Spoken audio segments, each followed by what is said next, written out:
What is up, guys, and welcome back to another video. And today we're going over 10 things Marvel wants you to forget about Deadpool. And without further ado, let's go straight on the list with number 10. There's a dog version of Deadpool. Apparently Marvel liked Deadpool so much that they created a dog version of him called Dogpool. Dogpool was, you guessed it, a super dog. He started out as a test subject for the Mascara X project under the supervision of Dr. Braun. Dr. Braun worked for Babeline Cosmetics, who wanted to create cosmetic products that would keep their customers young forever. However, the experiment went wrong and Dogpool was thrown into a dumpster and they thought he died. A circus picks him up and discovers he has unique abilities. Dogpool has healing abilities much like Deadpool and is highly intelligent. The doctor hears about the miracle and tries to recapture him, but he is outsmarted by the dog. Outraged Braun recreates the accident with a new doggy named Wolverine. Dogpool and Wolverine then have a super fight, but both are evenly matched. However, the Hound's intelligence reigns superior and he outsmarts Wolverine. After this, Deadpool finds Dogpool and recruits him for his new team, the Deadpool Corps. Number 9. Deadpool has killed Marvel heroes. Considered to be one of the most brutal arcs of the Marvel Universe, in Deadpool Kills the Marvel Universe, well, the title speaks for itself. After an experiment goes wrong, the clownish hero completely breaks out and goes on a rampage to assassinate Marvel villains and heroes. He kills Spider-Man with a simple headshot, the Avengers with the blast using PIM particles, the Fantastic Four with swords and regular combat, the Hulk by murdering Bruce Banner in his sleep, and even more. While doing all this, he continues to interact with the reader, which is a bit eerie. The arc eventually ends in a weird way. The protagonist ends up in the real world where the writers and drawers for his comic book can be seen. It inferred that he will go on a similar rampage in that universe, and afterwards he looks at the reader and straight out says, "I'll find you soon enough." Seeing him individually kill off all our favorite heroes is intense enough, but then he makes it even more strange and serious, something that Deadpool only sometimes portrays. Number 8. Deadpool was first introduced as a villain. Everyone knows that Deadpool fits the definition of an anti-hero perfectly, but he actually started out as a villain. In the rare issue, New Mutants number 98, Mutant Soldier Cable is helping to train the young mutant group known as the New Mutants. When Cable is walking to the mansion's library, he is suddenly attacked by a new character in red and black, the villain Deadpool. Yes, Deadpool was introduced as a villain and subsequently tries to kill Cable. With his dark outfit, deadly weapons, and evil intent, Deadpool was a scary sight.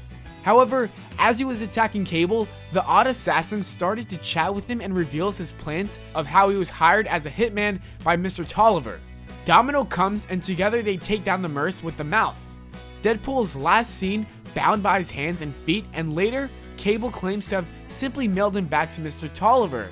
Deadpool's character was perhaps the biggest success of the New Mutants comic, and so Marvel crafted a dark origin story to further explain him and turn Deadpool into the anti-hero we know of today. Number 7. Deadpool is a copy of a DC character. Deadpool seems like such an original and unique character, but actually he's a DC ripoff. Rob Liefeld was a very controversial writer due to the fact that he based many of his creations off of known characters. He actually tried to steal Captain America from Marvel with the creation of his own hero, Agent America, a move that prompted legal action from Marvel.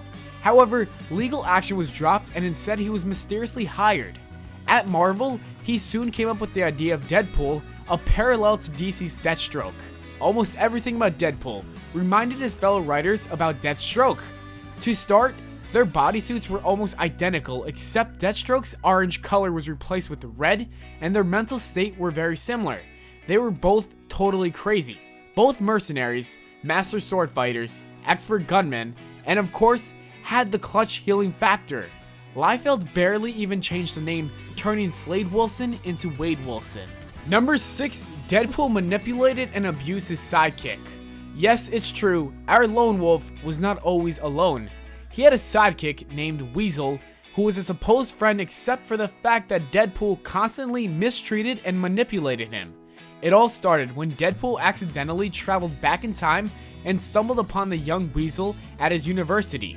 Deadpool disguised himself and told lies about Weasel to his potential employer, thus ruining the future Sidekick's successful life. After a series of events, the two encounter each other and then become a duo, with Deadpool as the obvious dominant force. Deadpool keeps Weasel safe at first, but leaves him depressed and helpless after.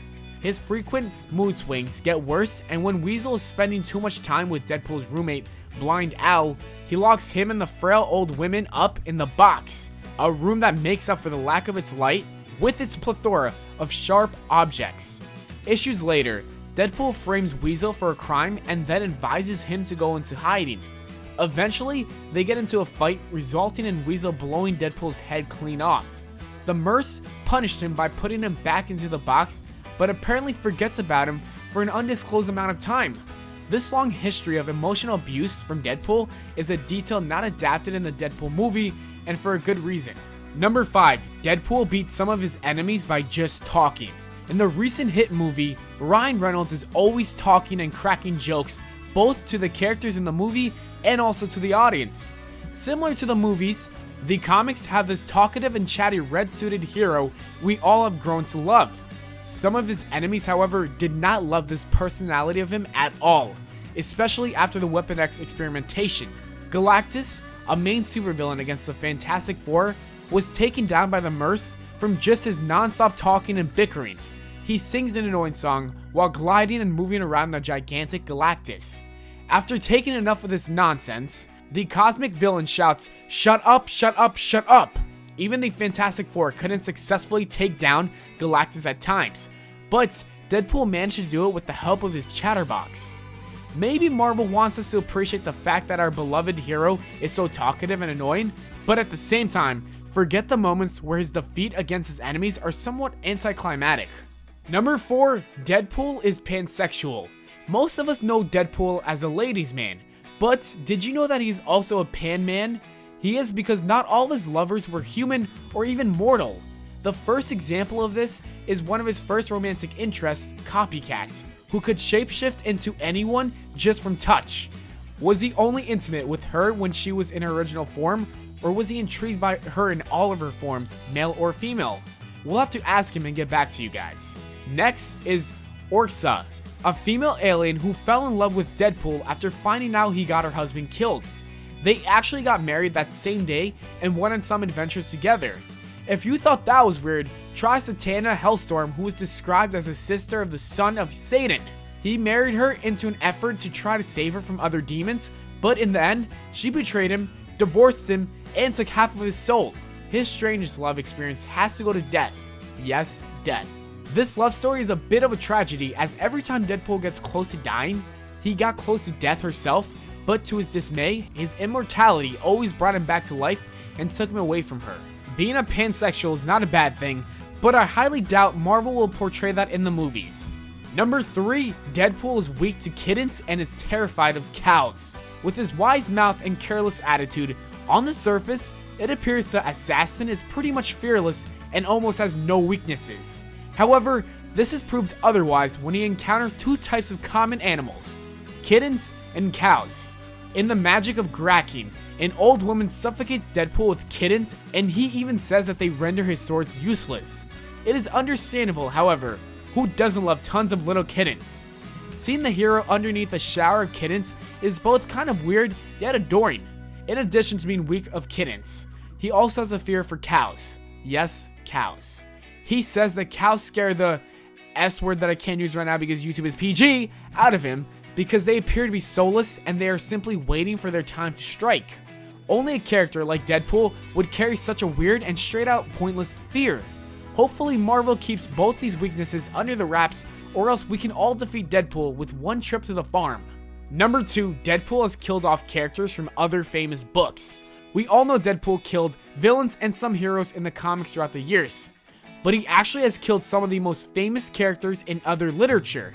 In Deadpool Kills Illustrated, he is seen killing off many characters from sources like Moby Dick, Tom Sawyer, Macbeth, Little Women, The Jungle Book, and more.